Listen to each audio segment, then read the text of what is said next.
Hi, everybody. This is Saad. Earlier this morning, I headed off to the cafe to do some reading, and as often happens when you check your Twitter feed, you get sucked into a wormhole of insanity and lunacy and nonsense.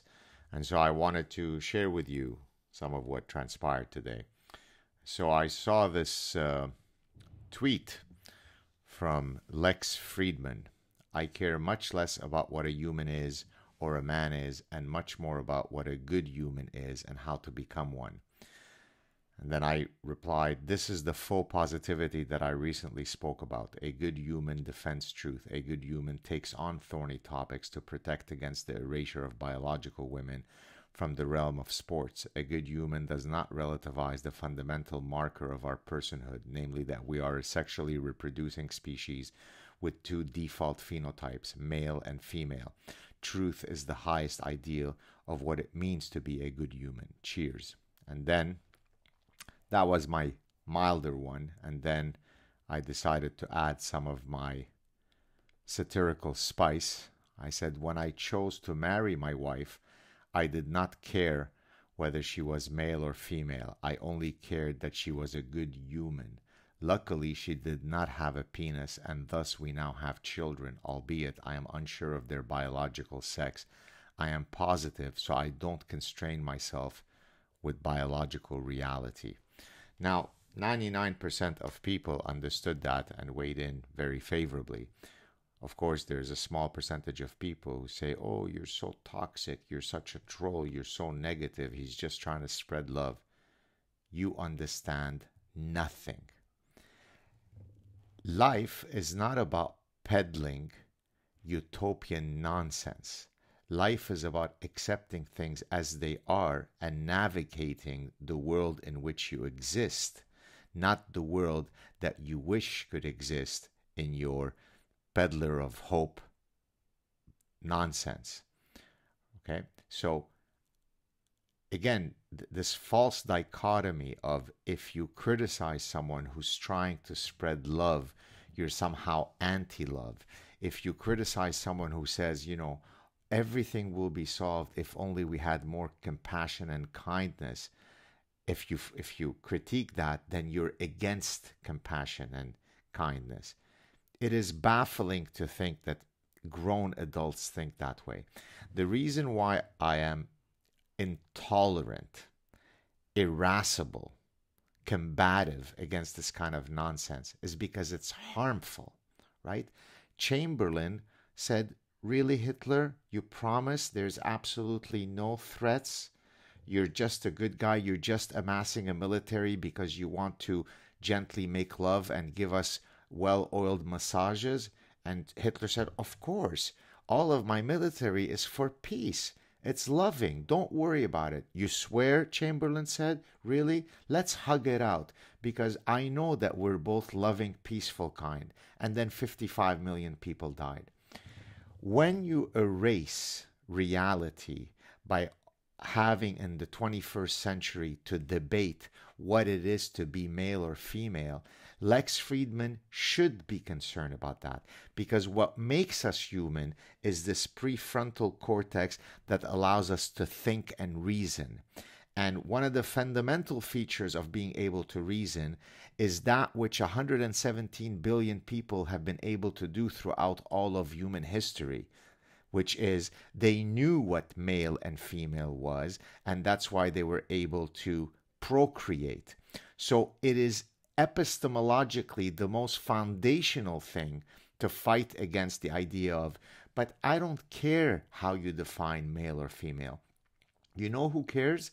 The 8-year-old girl who has to share the dressing room with a 6'4", woman with a 9-inch penis. You should care about her. You know who else cares? All of the women who lose out on getting medals or in qualifying in sports events because, a female that happens to be a biological male decided to run in those races or compete in those races. You know who else cares?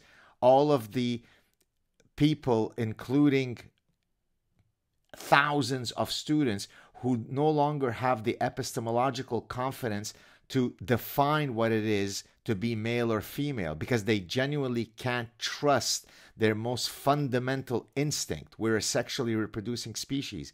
The latest justice in the US Supreme Court was not willing in a confirmation hearing to define what it is to be female or a woman, because, she's not a biologist.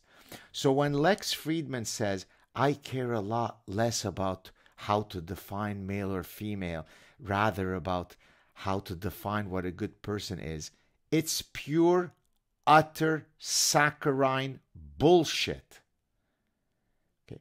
A decent individual, a courageous individual, a fighter for truth says, wait a minute, I could be infinitely kind. I can't watch certain commercials where animals are being mistreated or people are being mistreated. Or I stand up when I see all sorts of people being mistreated. I fight for them because I don't believe in a world where if only we could create more love and kindness, because I've lived in the world, because I've escaped from Lebanon. And I know that it wasn't lack of love and niceness and compassion that led my entire family to flee really fast from being decapitated. So this has nothing to do with being kind, compassionate, and polite and positive. Okay? Come up to me on the street and see if I'm kind. I get approached 45,000 times. I'm always friendly. I'm always sweet. I'm always kind. On social media, sometimes you're infinitely kind, but when you're critiquing someone, you can't always say, I'm okay, you're okay, this is your point of view, this is mine, let's all hug, let's play reggae music, through music we will find peace. Okay? That deserves mockery. That deserves scrutiny. That deserves derision, because that's dangerous. People have a right to be triggered and upset by departures from the most fundamental markers of what it means to be a human. That is, there is such a thing as female, and until exactly 3 minutes ago, we really knew what a woman was. We really knew what a man is. To recognize those two phenotypes doesn't make you not nice to trans people. Gender dysphoria exists. People who have gender dysphoria should be treated with kindness. No one can test that. That doesn't mean that in the service of that goal, we put out tweets like that one. Okay? So I am allergic to inauthenticity. I'm allergic to falsity. By the way, I could have been pragmatic. Hey, Lex Fridman has a very popular podcast. I have a book coming out. Let me play nice and be sweet. Maybe he'll invite me on his podcast. No, I don't bend to anyone for instrumental reasons. I don't engage in modulation or machinations because it will serve me. I don't hold my tongue and come out as inauthentic because there's a more important goal of selling more copies of the Sad Truth about happiness, assuming that if appearing on his podcast would help. My brain doesn't work that way. That's why I have I'm thankful, a nice platform, because people see that I don't modulate myself. Now, of course, a lot of people love what Lex Fridman does, and that's great. But he's selling false hope, right? The world is not going to be peaceful if only we all adopt love and kindness as our motto, okay? Be loving and kind to those deserving of that. Be ruthless and merciless to those who wish to do you harm, to those who wish to attack your children. Lex apparently doesn't have children.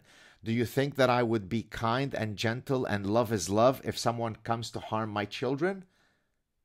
Right? So when you attack truth, when you attack human dignity, when you attack reality, when you attack the epistemology of our eyes, of our reason, of our prefrontal cortex, this has nothing to do with niceness. People are going to criticize you. So I am certain that Lex is a lovely guy. I am certain that if I met him and went to dinner with him, we would both sit down and he'd say, wow, you're a really cool, fun guy, Gad. And I would say, hey, you're a lovely guy. But that's not what this is about. This is about the peddling of this kind of kumbaya bullshit. War has existed since time immemorial. Crimes have existed since time immemorial. These things have existed not because there hasn't been enough kindness, love, and nurturance in the world. And we don't need Lex to lecture us about what it is to be a good human so that, us great unwashed could grow out of our, slime of unkindness, and he liberates us with his compassion. That's arrogance. I live in the real world. I'm infinitely kind to those who are deserving of my kindness, and I am ruthless in my mocking those who spew nonsense. In this case, Lex is spewing nonsense, therefore I go after his ideas.